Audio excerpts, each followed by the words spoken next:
3, 2, 1, start.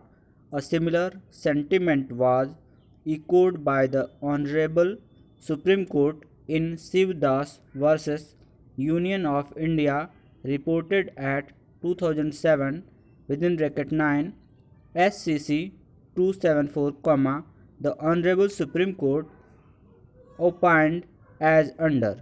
The High Court does not ordinarily permit a belated report to the extraordinary remedy because it is likely to cause confusion and public inconvenience and bring in its train new injustices, and if writ jurisdiction is exercised after unreasonable delay, it may have the effect of inflicting not only hardship and inconvenience but also injustice on third parties. Full stop.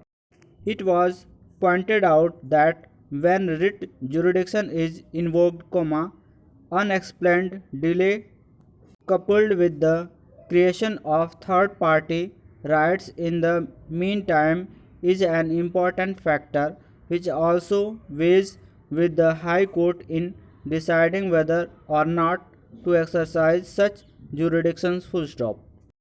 When the issue of delay and lashes came up before the Honorable Supreme Court in Shankara Cooperative Society Limited, versus M.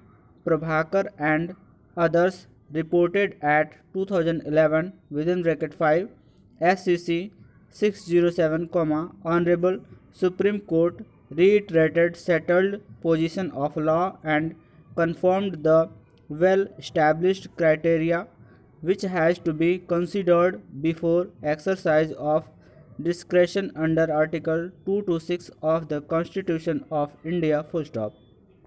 The relevant portion is extracted herein below. The relevant considerations, in determining whether delay or latches should be put against a person who approaches the writ court under Article 226 of the Constitution is now well settled. Full stop. There is no inviolable rule of law that whenever there is a delay, the court must necessarily refuse to entertain the petition, it is a rule of practice based on sound and proper exercise of discretion, and each case must be dealt with on its own facts. Full stop. The principle on which the court refuses relief on the ground of latches or delay is that the rights accrued to others by the delay in filing the petition should not be disturbed, unless there is a reasonable explanation for the delay, because courts should not harm innocent parties if their rights had emerged by the delay on the part of the petitioners. Full stop. The satisfactory way of explaining delay in making an application under Article 226 is for the petitioner to show that he had been seeking relief elsewhere in a manner provided by law. Full stop. If he runs after a remedy not provided in the statute or the statutory rules, it is not desirable for the High Court to condone the delay. Full stop. It is immaterial what the petitioner chooses to believe in regard to the remedy. Full stop. No hard and fast rule, can be laid down in this regard. Full stop.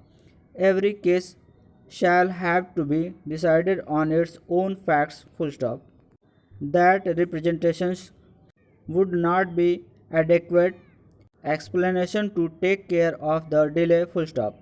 The Honorable Supreme Court also noticed the ingenious devices adopted by unscrupulous litigants to tide over the delay and latches on part of such litigants full stop. One such commonly used device is by filing a representation to the authorities after a long delay, full stop.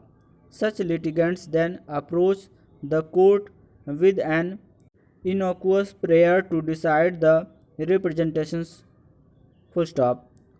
Once such representation is decided in compliance of orders of the court, it is claimed that a fresh cause of action has arisen, full stop.